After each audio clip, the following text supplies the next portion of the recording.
వార్త వినండి. ఈ రోజున చాలామంది ఆచారాలు సాంప్రదాయాలతో బ్రతుకుతున్నారు. ఉదాహరణ చెప్తున్నా, ఇదిగో ఇప్పుడు క్రిస్మస్ ఈ క్రిస్మస్ ఈ నెల అంతా పండుగనే, వీళ్ళకు నెల మొత్తం పండుగనే. ఏంటి వీళ్ళ పండుగ?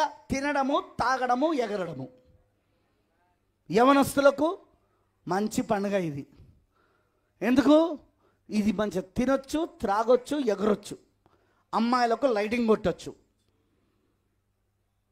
ఇది యవనస్తుల పని, యవనస్తురాల పని. పెద్దవాళ్ళ క్రిస్మస్ అంటాడు, చిన్నవాళ్ళ క్రిస్మస్ అంటాడు, సండే స్కూల్ క్రిస్మస్ అంటాడు, ముసలోళ్ళ క్రిస్మస్ అంటాడు, సచ్చినోళ్ళ క్రిస్మస్ అంటాడు, బతికినోళ్ళ క్రిస్మస్ అంటాడు. Christmas pre Christmas, post Christmas, లేకపోతే చిల్డ్రన్ క్రిస్మస్, లేకపోతే అడల్ట్ క్రిస్మస్, ఈ క్రిస్మస్ ఆ క్రిస్మస్ అని చెప్పి ఈ క్రిస్మస్లు చేసుకొని క్రిస్ మిస్ అయిపోతాడు. అందులో ఈ క్రిస్మస్లో క్రీస్తు మిస్ అయిపోతాడు. పాస్టర్లకు మంచి వ్యాపారం, పాస్టర్లకు మంచి రాబడి, మంచి వ్యాపారం. సంవత్సరం అంతా సంపాదించని సంపాదన అంతా వైన్ షాప్ వాళ్ళు ఇప్పుడే సంపాదిస్తారు. సంవత్సరం అంతా ఒక ఎత్తు, డిసెంబర్లో వచ్చే ఈ పండుగ ఒక ఎత్తు. ఈ డిసెంబర్లో ఈ పండుగ వచ్చిందంటే వైన్ షాపులను అలంకరిస్తారు. చర్చిలు మాత్రమే అలంకరించబడతలే, వైన్ షాపులు కూడా అలంకరించబడుతున్నాయి. వాడెందుకు అలంకరిస్తున్నాడు? యేసుప్రభు పుట్టినకి వానికి ఏం సంబంధం?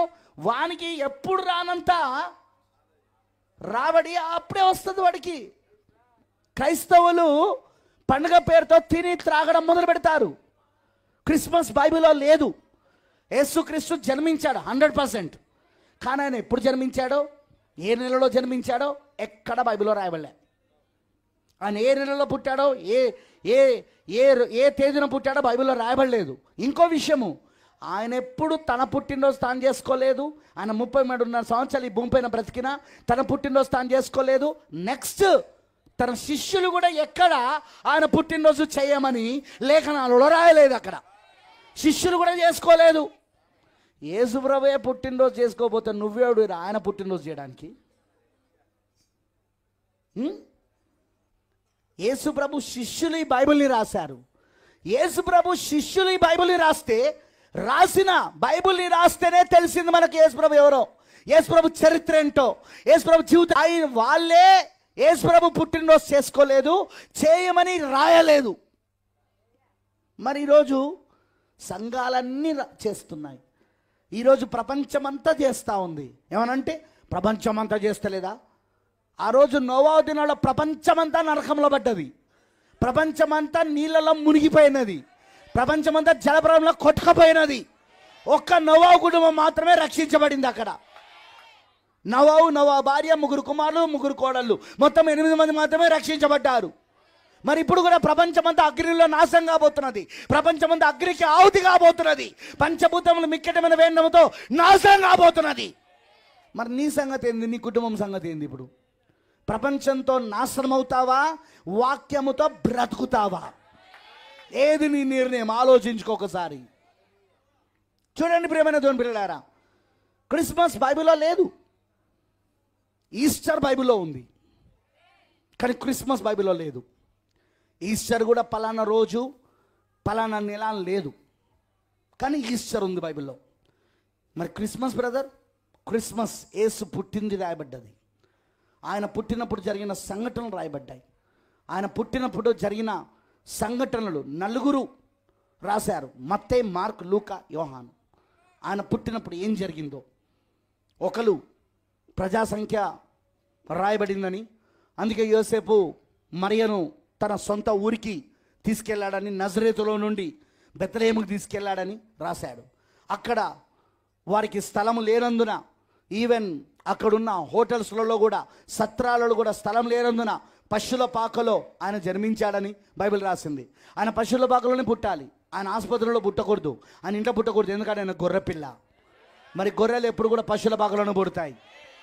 అందుకే ఇంకొకరు రాశారు, ఆ గొర్రెపిల్ల పుట్టినప్పుడు గొర్రెల కాపలకు తెలవాలి కాబట్టి సువార్త గొర్రెల కాపల దగ్గరికి వెళ్ళింది. దూతలు వచ్చి గొర్రెల కాపలకు చెప్పాడు గొర్రెపిల్ల పుట్టాడని. అందుకే ఆయన పుట్టినప్పుడు నక్షత్రం వస్తుందని, హల్లెలూయా, అక్కడ అక్కడ ప్రవచనం ఉంది.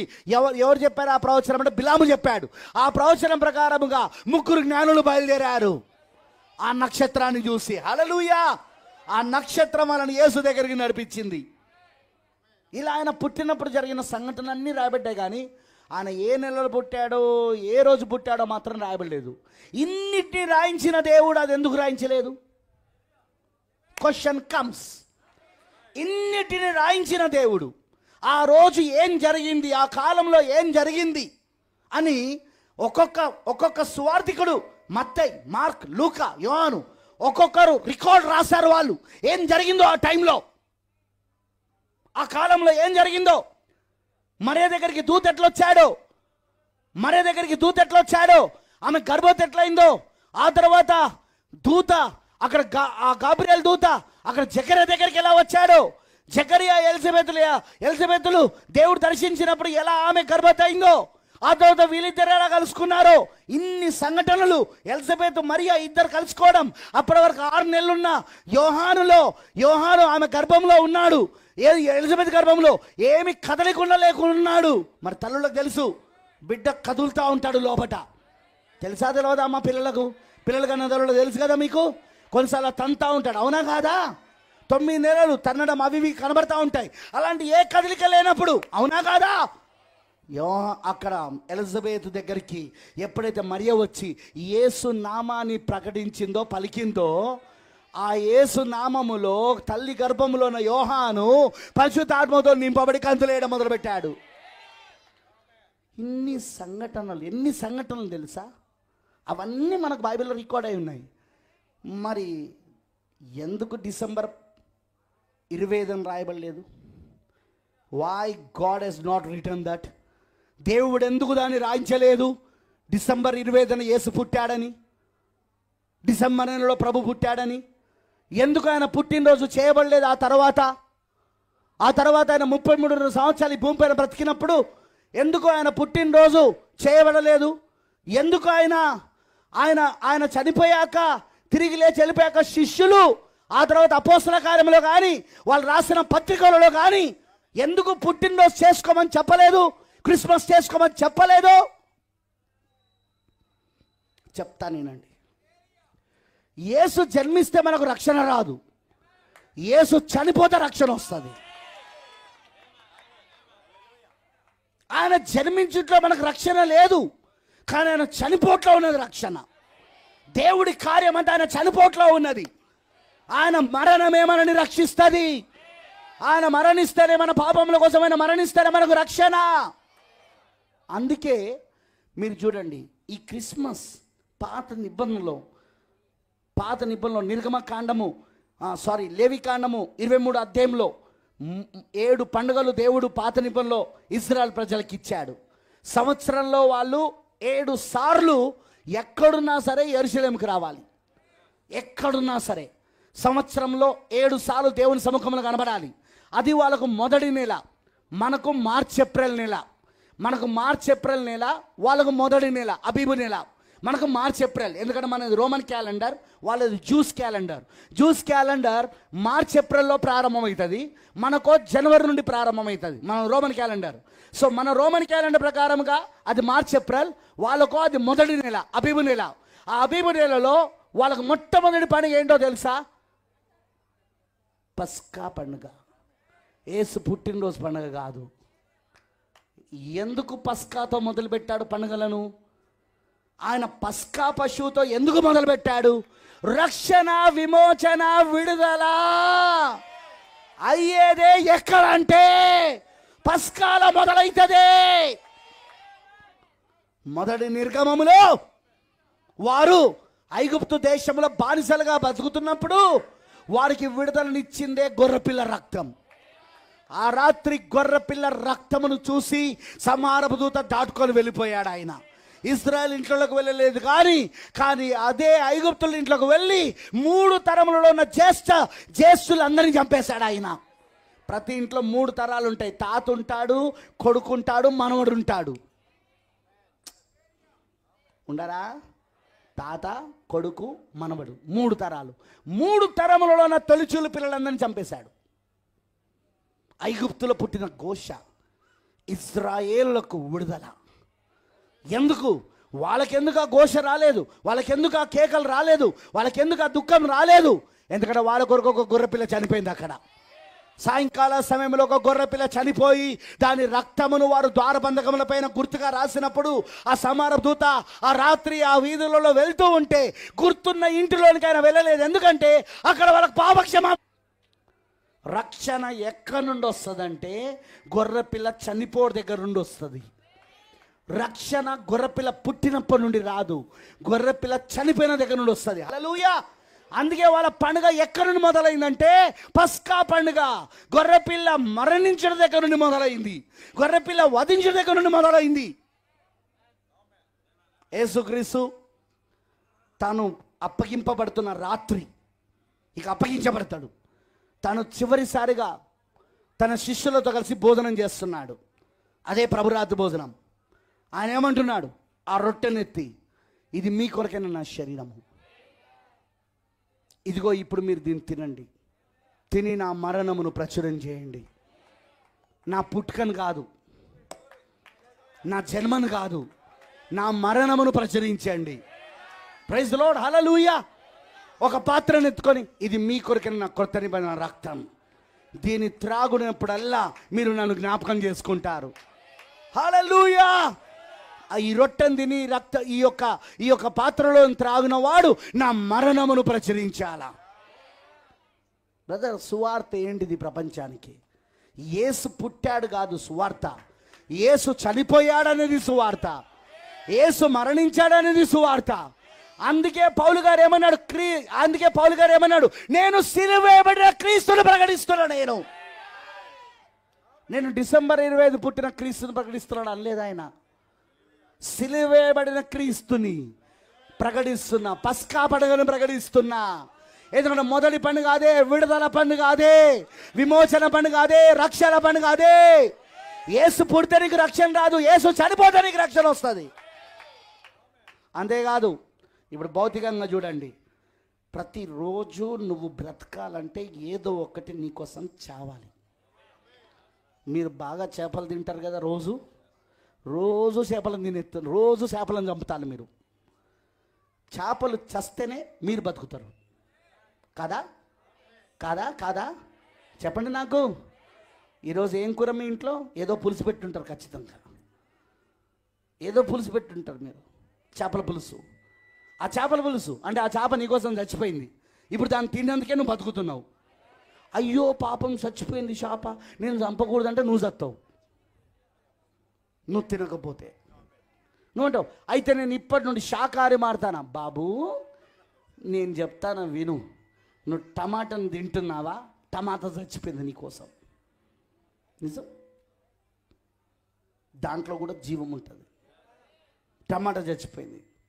నువ్వు ఏ కూరగాయ బ్రతకాలంటేనే మన కోసము ఏదో ఒకటి చనిపోవాలా. ఆత్మ సంబంధంగా కూడా మనం బ్రతకాలంటే మన కోసం ఏదో ఒకటి చనిపోవాలి. అక్కడ ఏదో ఒకటి అంటే అది గొర్రెపిల్ల అయి ఉన్నాడు. అందుకే ఆయన శరీరాన్ని తిని ఆయన రక్తమును త్రాగి మనం బతుకుతాం ఈ రోజున.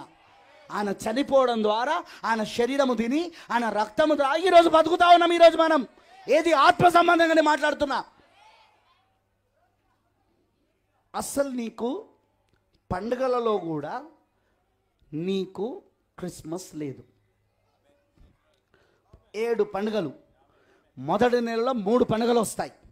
మొదటిది పస్కా పండుగ, రెండవది పులియన్ రొట్టెల పండుగ, మూడవది ప్రథమ ఫలముల పండుగ. మొదటి నెలలో ఈ 3 పండుగలు యేసుక్రీస్తు యొక్క మొదటి రాకలో జరిగింది. ఆయన చనిపోయినప్పుడు పస్కా, ఆయన 3 రోజులు భూమిలోనికి వెళ్ళినప్పుడు పులియన్ రొట్టెలు. అందుకే ఆయన శరీరము కుళ్ళిపోలేదు, కుళ్ళిపోవడానికి వీలు లేదు. ఆమేన్. అది పులియన్ రొట్టెల పండుగ.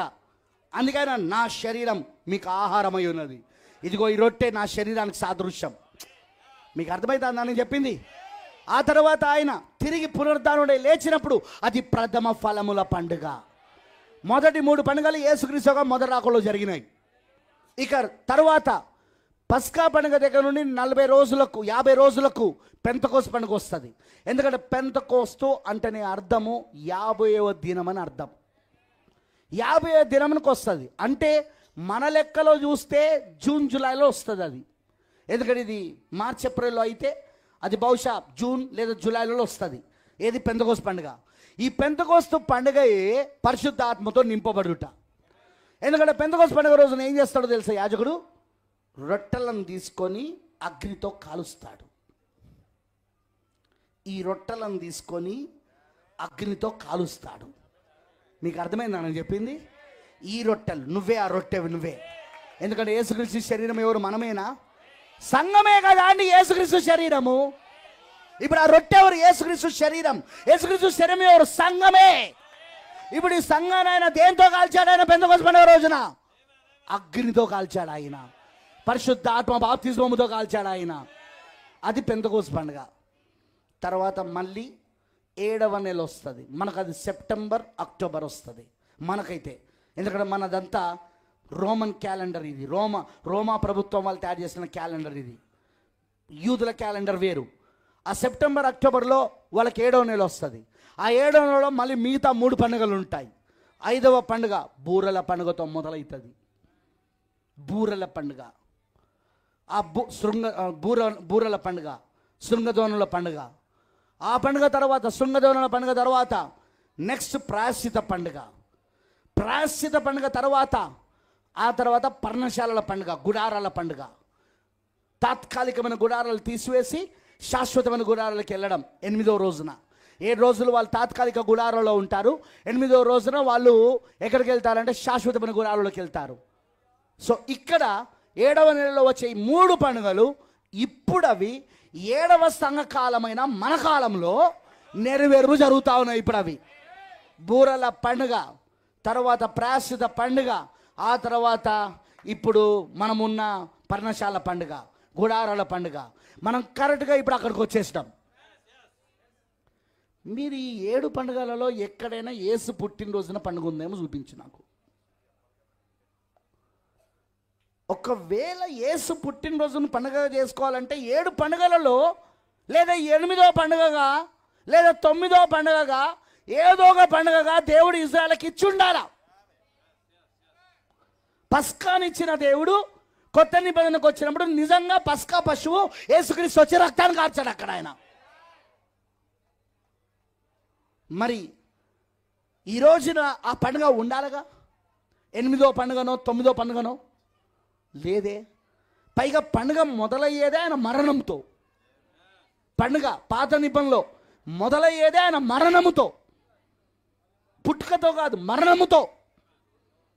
ఎందుకంటే మరణంలోనే నీకు జీవం ఉన్నది. ఆయన మరణిస్తేనే నువ్వు బ్రతుకుతావు. ఆయన మరణిస్తేనే నీకు పాప క్షమాపణ. ఆయన మరణిస్తేనే నీకు రక్షణ. ఆయన మరణిస్తేనే నీకు విమోచన. అందుకే ఆయన నా మరణాన్ని ప్రచురం చేయమన్నాడు ఆయన. ఈరోజు అపవాది కల్పించిన అబద్ధాన్ని, క్రిస్మస్ పండుగను ప్రపంచమంతా చేసుకుంటాంది. క్రిస్మస్ వేడుకలు నేను వచ్చేటప్పుడు చూసిన ఒక కొంచెం ఫర్లాంగ్ దూరం పోడుతుంటే నాకు బోర్డు కనబడుతుంది క్రిస్మస్ పండుగలు. మళ్ళీ ఇంకొంచెం ఫర్లాంగ్ పోడితే మళ్ళీ బోర్డు కనబడుతుంది క్రిస్మస్ పండుగ. నేను గమనించుకుంటూ వస్తాను నేను ఉప్పాడకి. అరే ఎన్ని క్రిస్మస్ పండుగలు రా ఇవి? బైబిల్లో లేని పండుగ కోసం ఇంత